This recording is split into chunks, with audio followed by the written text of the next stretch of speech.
భూమన అభినయ్కి ఓట్లు వేసి గెలిపించుకుంటామని ఎన్నికల ప్రచారంలో నిర్వహించిన భూమన కరుణాకర్ రెడ్డికి స్థానిక ప్రజలు భరోసా కల్పించారు. TTD chairman Tirupati MLA Bhumana Karunakar Reddy నగర మేయర్ డాక్టర్ శిరీషతో కలిసి ఆదివారం ఉదయం స్థానిక 37వ డివిజన్ 32, 33 పోలింగ్ బూతులు, 30వ డివిజన్ 25, 26, 27, 28, 29 పోలింగ్ బూతుల పరిధిలో వైసీపీ నాయకుల ఆధ్వర్యంలో ఇంటింటా ఎన్నికల ప్రచారం నిర్వహించారు.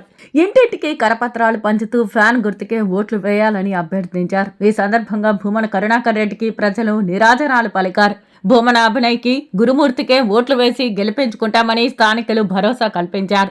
ప్రచారం అనంతరం ఎమ్మెల్యే భూమన కరుణాకర్ రెడ్డి మీడియాతో మాట్లాడారు.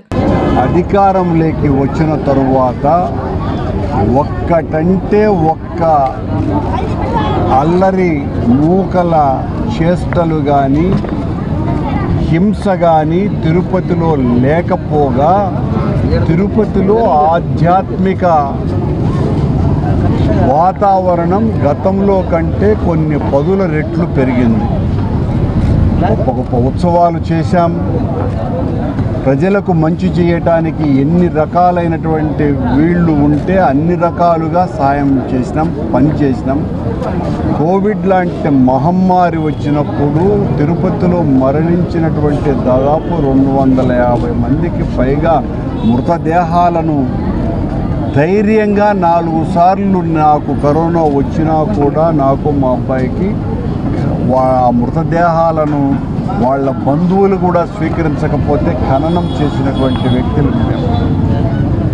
ఆ దౌర్జన్యాన్ని అరికట్టడానికి వస్తున్నాడంటే ఈయన నేపథ్యం ఏంది? 2000 మంది రౌడీలను తీసుకొని వచ్చి తిరుపతిలో వాళ్ళు ఇతనికి వెనక తిరగకపోతే ఆ రౌడీలతో తిరుగుతూ దాదాగిరి చేయాలని, గూండాగిరి చేయాలని ప్రయత్నం చేస్తే ఆరణి శ్రీనివాసులు నీ సుద్దులు ప్రెస్ మీట్లలో చెప్పాల్సిందే, మా దగ్గర కాదు.